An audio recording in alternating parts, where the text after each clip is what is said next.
I was on summer break, and since I'd gotten a fair amount of cash from tutoring over the last semester, I decided to go visit some friends in Queensland where I grew up. I was hanging out with Heather, and she had her friend Megan over, and Megan was scared of pretty much everything from ghosts to clowns. If she heard a floorboard creaking in the middle of the night, she'd scream, "Who's that?" So we decided to play a little prank on her. God, how I wish I could take it all back. We'd agreed to go visit this old abandoned house on the outskirts of town. My idea was to go around dusk, but Megan's condition was she'd only go if we went in the middle of the day. As if it would make any difference.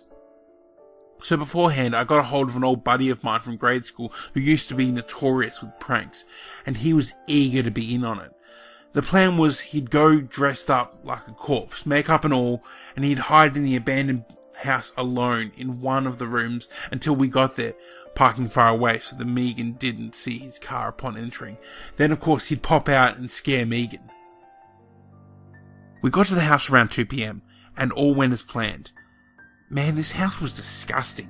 There was mould all over the walls and ceilings, and the stench. Man, the stench of death was here. We went to the basement first, but of course we couldn't get Megan halfway down the stairs.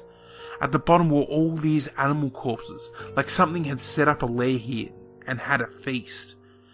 There was mould all over the walls down here too.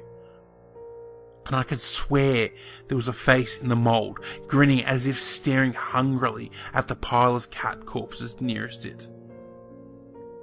Anyway, Megan wanted to leave, but we insisted we had to check out the upstairs first, then would go. We had plenty of daylight, we assured her, and so she came.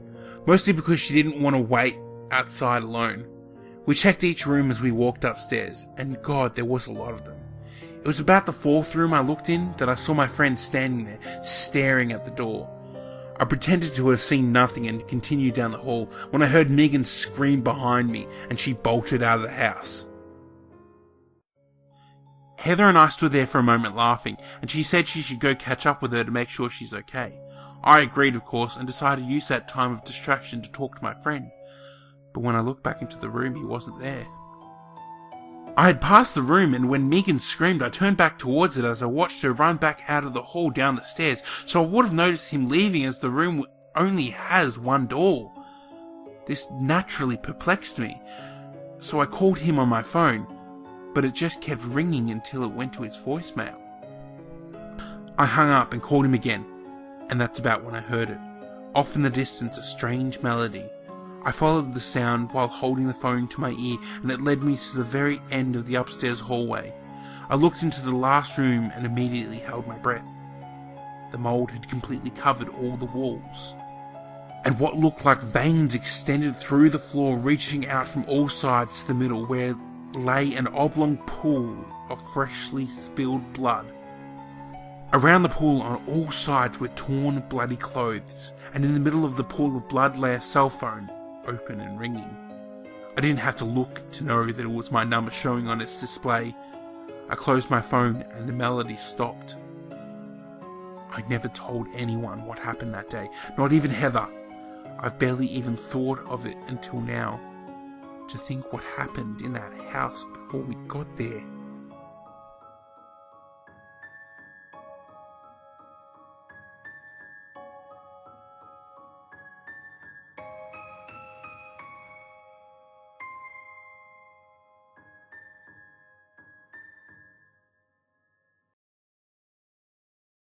Hello and welcome to another episode of 5 Questions with a Scarecrow, where we ask all your favourite scarecrows. I'm of course your host, Wandering Scarecrow, and today my guest is Lumberjack Scarecrow. Now, before we get this interview started, I'd just like to point out that I can't actually hate this guy. He's family, that all kind of stuff, but he's just way too nice and way too strong to be hated. So, Lumberjack, can you please state your name for the listeners at home and your country of origin? Michael Scarecrow from Ontario, eh? And your of course, your weapon of choice. Well, I don't like to fight, but I do keep my trusty axe aboot, in case I need to save a cat from a tree or something. But you're cutting trees down. Well, I usually plant another tree in its place, eh? Alright, your likes and dislikes? Oh, I don't have any dislikes. Maybe rude people, but I still give them I think a friendly wave, eh? Final thoughts? No. But I think it's time for the hockey game, though. Okay, thank you very much. Join us next time, and if you do see a Canadian Scarecrow running down the street with a hockey stick, run.